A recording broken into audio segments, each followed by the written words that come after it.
Bad video quality, I can deal with. Yeah. Bad audio, I can't deal with that. Financial advice by Edward Jones. Check out my boy Corey Kumasaka. Welcome to the very first Tabletop Village podcast. We're here in the dungeon. In the back, we got our little media room set up. The purple room. The purple room. All right, and introductions. I'm Steph. I just work here. This is Brian. Just work here. Hey, I'm happy to just work here. All right. Damn, my name is Brian, and I just work here too. Hey, don't let him be so humble. Don't let him be so humble. All right, so we're going to jump right into it. We're going to just be a podcast about Pokemon. It's going to be Pokemon. We might talk a little bit about gaming, sports, some other things, but mainly Pokemon and the large community that we have built. So let's start off with Tabletop and how it started. Tabletop Village, the Tabletop Village podcast. Welcome to the Tabletop Village podcast. We are here. How did we start Tabletop Village? Well, if you don't go back and watch the 18 videos that talk about how I got started, and half the time I think I cry in them. It's the story of I had Polaris was 5 years old. He liked Pokemon cards, and I did too at 5. Yeah, and he liked it and started bringing it home, and I was like, wow. This reminds me of when I was in middle school, high school, and was playing with Magic cards. Okay. I mean, I collected baseball cards and everything in the 80s, like every kid did. Yeah. Right? This was, the same time as Nintendo and all the other games started coming out. But it was nostalgic to me, and then it made him happy. Right. It brought him joy. Okay. And so we collected, we started playing. He made a lot of friends. He was good at it. And I had the guy that I bought cards from, his name was Jimmy, and he owned Tabletop Village. So this is actually a company that you inherited? You bought? I bought it. You bought it. Yes, sir. Yes, sir. I bought it for a low price. Okay. Because Jimmy went to go on to do bigger and better things, coding. Okay. But Jimmy had the same vision. It was like, this is really cool. You can, if you get people together as a community, no one's doing Pokemon. Right.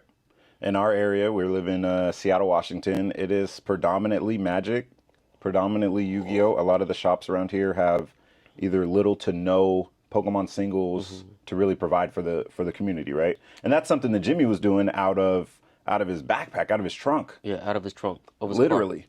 Like you would go to other stores. Yep. And he'd set up shop. And he was during their Pokemon leagues, which they would kick people out early for. Well, yeah, but yeah, and that was the thing. It was like there was a problem. Pokemon players. We found a solution. Yeah, Pokemon players had nowhere to go, and luckily you were able to open up Tabletop Village. That's so cool. That's how we got here. Yeah. And now we have a podcast. Fast forward a couple years. We're gonna do weekly. Weekly podcast. We'll be here for you guys weekly. So what exactly would you say is the mission of the store? You said we spoke on that there wasn't really any space for Pokemon players locally to play. Mm-hmm. So as you said, that was part of the mission of the store. But what else? What else has it evolved into? I think the mission of the store has become, and it's posted on the website, we want to become the center of the Pokemon community. Yeah. Pokemon is the Pokemon center of the world of the Pokemon world, right? Right. The TCG. We want to provide the community spaces for these people to utilize. Yeah. Pokemon, right? Right. Kids of all ages, families.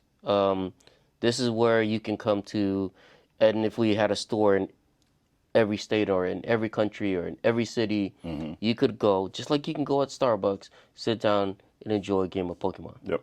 Right? You can buy some cards, learn about how to be a better player, learn how to give back to the community, right? And so now we've started, we don't just have our Family Day Sundays, but we've taken that and now we're in after schools. We do after school programming. Yeah, so we're Pokemon 24/7. We're Pokemon. We are Pokemon 24/7. It's funny because someone was just left a review and was like, I don't know who they were, but I don't think it was. It wasn't. It wasn't a local Yeah, or I don't know a if it was cast. local. Oh, if it was local and they Google search Tabletop Village and then came here and didn't actually look at the reviews and they would have known it's not. We're Mainly Pokemon. 98% Pokemon. That's the thing too. A lot of people come in Tabletop Village. They're thinking we got games, board games, which we do. We do have board games for you. We do have board games. Not a lot, but we are definitely locked into the Pokemon space, right? I mean, we have tournaments 2 times a week, 2 times a week of at tournaments least, minimum. and then Family Day Sunday, which I think is one of the best programs that we offer. I mean, it's literally just a drop in.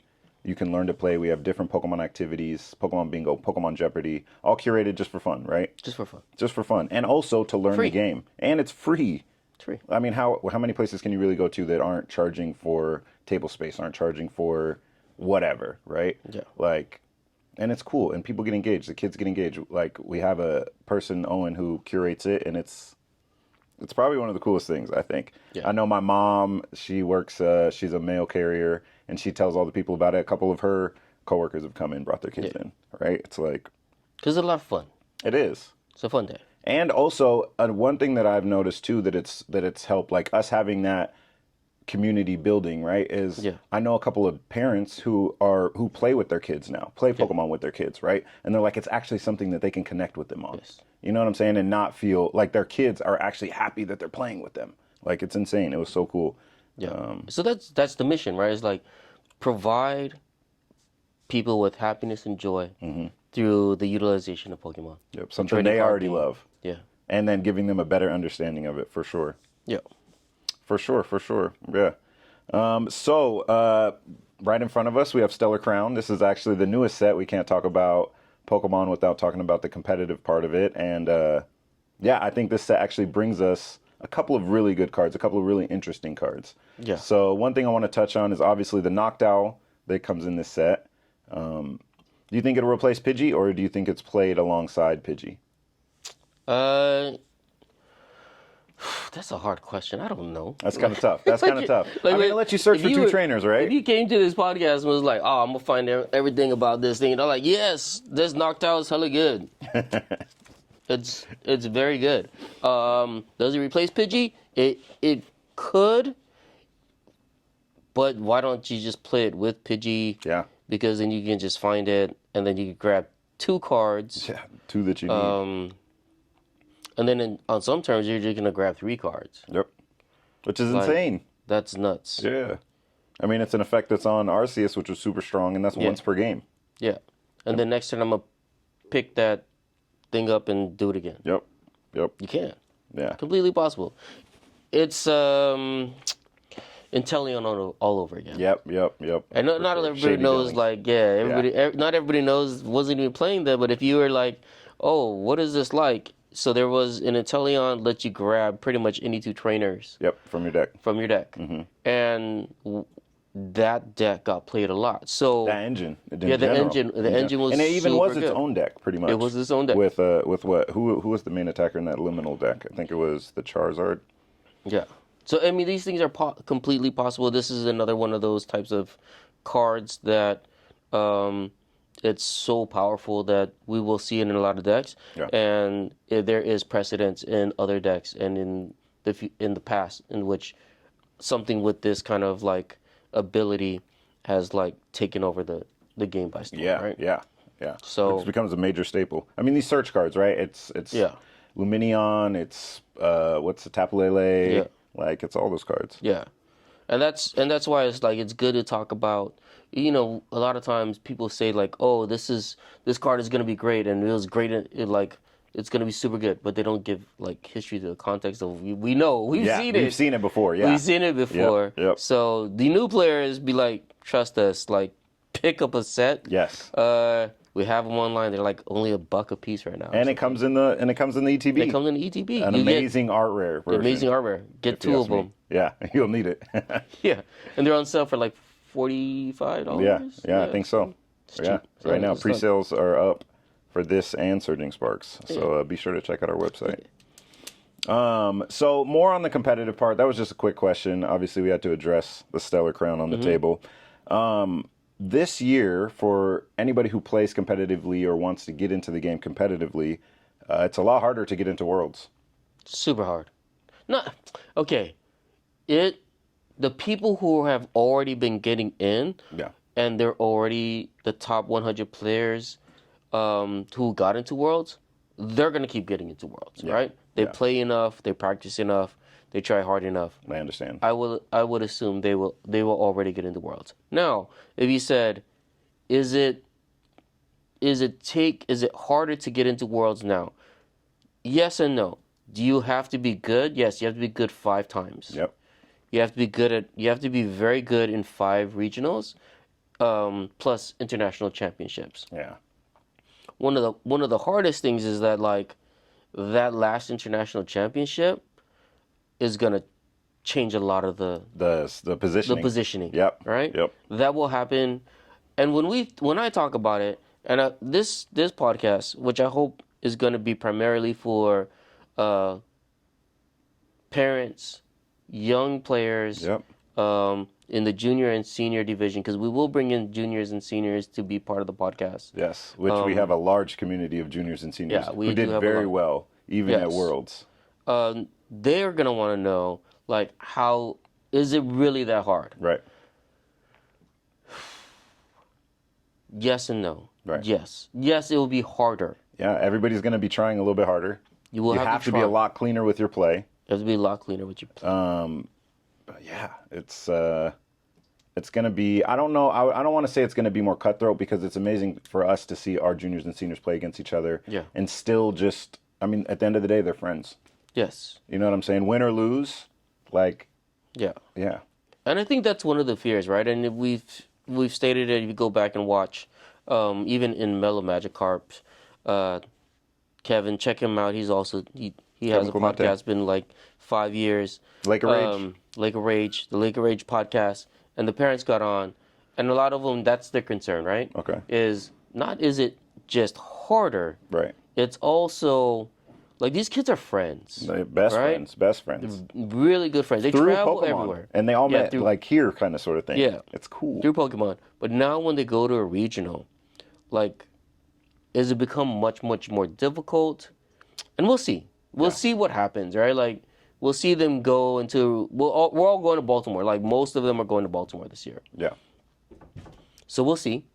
In the first, I mean, the first first couple tournament. rounds almost. yeah, we'll see what happens to them, right? We'll see like where they place. Yeah. And we have a lot of juniors and a lot of seniors, and now the seniors division is aged in. They're all aging like- up. A lot of them. A lot of our former juniors are going to now be seniors, and they're bumping into.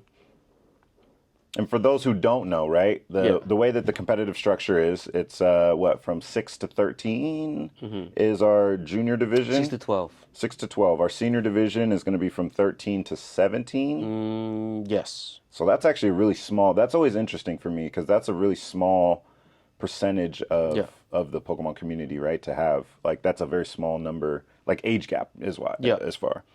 But yeah, and then Masters on up. But yeah, we have quite a few aging up, like you were saying. And I mean, imagine the jump from going from juniors to seniors, where it is a little more condensed, and it is because their tournaments are still really large. Yeah. Right. And having to age up, and then on top of that, everything's more competitive. It's like twice, 2 times, 3 times as competitive, because roughly about half of the people who made it to Worlds this past year will make it again this year. That's same with the Masters. I think I checked the stats on it, and they're roughly handing out, for those who don't know, about 125 spots for the Masters to make it to Worlds. You have to be in the top 125, but there's actually going to be more than that, because IC winners and regional winners, I think it's IC top 4s, they will all make it. Right, and I think if I remember correctly, the juniors and seniors is a little bit smaller. I think it's 75 and 100. Don't quote me on that. I could put these stats up on the screen for you guys. But yeah, it's going to be really, really interesting to see where exactly we end up at the end of the year. We just missed our delivery. Where's Cameron? I don't know. He must be in the back. Can we run out there and grab him? No, it's too late now. I just watched him leave. I should have just ran out there. I know I heard the knock and I was like, maybe that's Cameron, but oh, that's terrible. We'll get it tomorrow, I guess. Yeah. Oh, crap. Speaking of deliveries, what are some of the new products that we have coming in? Obviously, we have Stellar Crown. We have. So not only do we do Pokemon, One Piece, Lorcana. We have Star Wars. We have our store kind of is trying to cater to a bunch, and we have a day for each different card game. So what we have. One Piece is coming out this Friday. One Piece is coming out. What is that? Legends? Two Legends? Two Legends. Two Legends. Seems to be a really good set and a pretty competitive set from what I've heard. Set. The players seem to be happy with it. Yeah. We also have the next, Lorcana, right? Is coming soon, and then also Union Arena. Union Arena, yeah. Union Arena. We just had a pre-release for that, which was insane. We had, I think, about 25 players that came for that.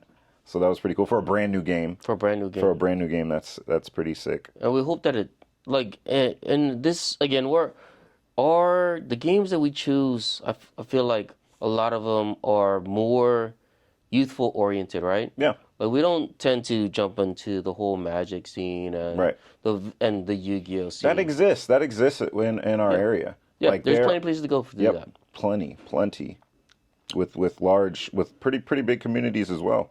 Yeah. But we do have a bunch of games coming out. We also do a little bit of Grand Archive. Yep. We also have the Flesh and Blood. Yes. Right? Yeah. That game's been pretty and we popular. had actually new set coming out. A player from here who did really good at their national tournament, which was really, really cool. And I think that's also what everyone kind of gets. We are primarily a Pokemon place. Yes. But everyone who's played here is very much okay with that. The players who come to play here are competitive. Very competitive. And they play and they come here to kind of win. Yeah. And we've grown that reputation of like a place where, people come to win. Sundays are for family days. Sundays are for fun. And anybody can come and play. It's not cutthroat, right? Yeah, not at all. Not at all. A lot of times now, a lot of our best players they're going to go and play in cups. Yep. Around the area, right? Yep. And all the young players and kids who want to have fun, and then that group is going to grow into a competitive bunch. They will, yeah. There'll be some who rise to the top. Yeah, some have already happened, right? Where we've had kids who learn how to play, they go and they get good, and then they go into a regional, and they end up really liking it, and so now they come on Wednesdays and Fridays to compete with the adults because we let them compete with adults here. Yep. And then on Saturdays and Sundays, we don't see them so much anymore because they're out competing. Yeah, now they're going to exactly. Other cups and challenges. And like you were talking about earlier, we have our after school program that we do, where we go into schools and we pretty much run our Pokemon Club program. Yeah. Which is, no matter what skill level the kids are at, we can pretty much tailor the curriculum to facilitate everybody in the class, which is amazing. And we get a lot of kids from that too that come here. Yes. And a lot of parents too who want to learn how to play too. Like I was saying earlier, there was a family who we were in their school, and now the father plays with the kids. They come to tournaments and they have an amazing time. And one of their kids is actually really, really good. Both of them. Yeah. But one of them is a little bit better, and it's really, really cool to see. He'd be cooking up some pretty cool decks. What's next? Next, we have Baltimore. Baltimore is actually what's next. Baltimore. So this is the last tournament in our Twilight Masquerade. Oh, technically Shrouded Fable format. And it's actually the Worlds format as well. Yeah. So it'll be very interesting to see what decks made it out of there. We know that things like Roaring Moon came out of nowhere, got second in Masters. Reggie Drago did good in the junior division. Seniors division. Senior division. Won seniors. It won seniors. Iron Thorns won our Masters division. Got second in juniors. And second in juniors. By one of our own, Logan Bailey. Big shout out to Logan Bailey.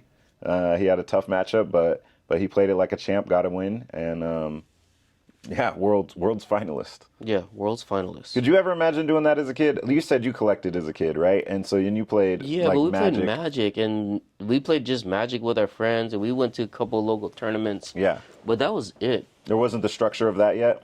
It wasn't crazy like what what I take Polaris to and Right. what we've seen with all the other kids, right? We didn't have that kind of like I didn't know it could have been that big. Yeah, yeah. And if I knew, I should have just stayed in it. 'Cause It's it, insane. it The would have pro been it would have tours. been cool, right? It Yeah. would have been, man. If and we know a lot of players who played in the late 90s and early 2000s who played Pokemon. Yeah. Oh, yeah, yeah. Some of them still play, right? Like Ross. Ross.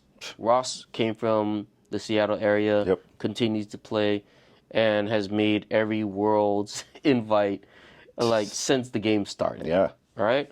Um, we have players who've moved on, who used to win back in the day, and who are now coming back. Right? Yep. And so we have all these great players, and I wish I would have stayed when I first learned about all these games. Would have just stayed in it. Yeah. And now we're looking at we're going to Baltimore. Yep. Like back to the Baltimore thing. Yeah. The kids who were juniors last year who did so well, and when we placed, on Polaris's team, the Mythicals, they were like 4 of the top 16 juniors, Yeah. like in at the World Championship, are gonna now age up into seniors, Yeah. into Polaris's division. Yep. And now we're gonna see this huge class that we know, like tabletop players, right? And Polaris's mythical team. Yeah. Who are a few from around the country, actually. Yeah, around the country. Yeah. Even Canada, Okay. right? Are now gonna be playing in Baltimore. And then we're gonna see them all play the same, virtually the same format as Worlds, Right. except with the additional Petrant, Yep. Yep. right? Don't remind me. So besides that addition, Right. like we're looking at like rerun of Worlds. Yeah. I don't know. I don't think so, personally. Raging Bolt has seemed to have taken a big uptick with the addition of something like Night Stretcher, is what it is. It plays that, and then I don't know. I think a sleeper pick for Baltimore is definitely Guardy. I know Guardy is pretty bad in the Regidrago, but I think Regidrago stocks are going to be down because of the Raging Bolt stocks going up. So I think we can see a resurgence of that. I know a couple people are high on Lugia. Problem with that deck is, are you going to set up or not, right? Yeah. Yeah. Are you gonna turn 1 no Lugia V. Yeah, you're Or sad. turn 2 only 1 Archeops, you're sad. You're sad. But whenever I play against it, you know what usually happens? Turn 1 Lugia V, double Archeops Ultra Ball. Yep. Grab another Piece to the puzzle. piece to the puzzle. The Luminion. The whatever. Lugia V-Star if they need it. And then draw some more cards somehow. Yep. And then they're all set up. And then I look at my hand next turn and be like, judge. And then they'd be like, okay, Lugia V-Star and more Yeah, they still get it. Archeops. Like everything. Yeah. Like, oh, knockout. Like, Right.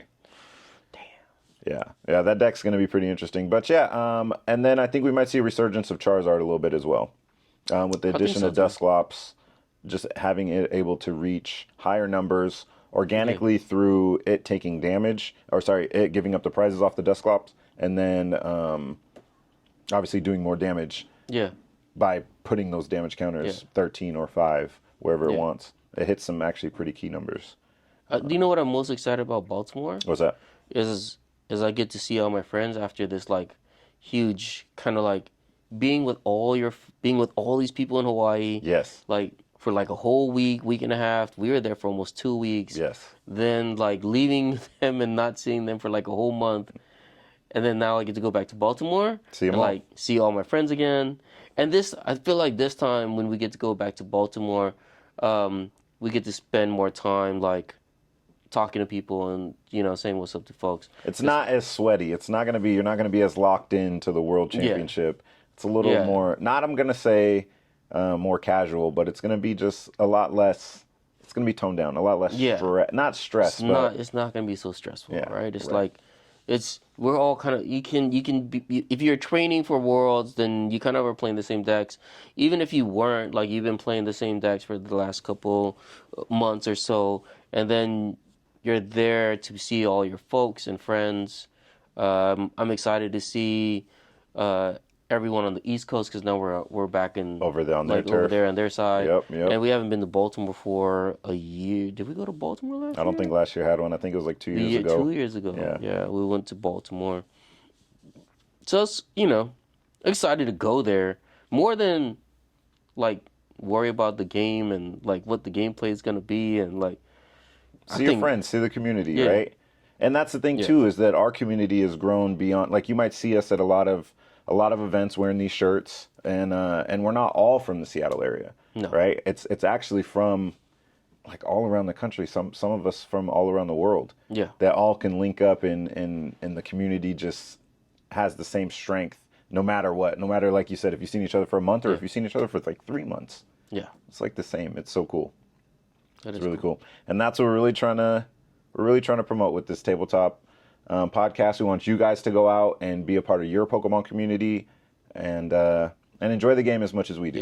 Yeah. Hopefully we'll be coming to a city near you soon, not with our podcast, but maybe with a store.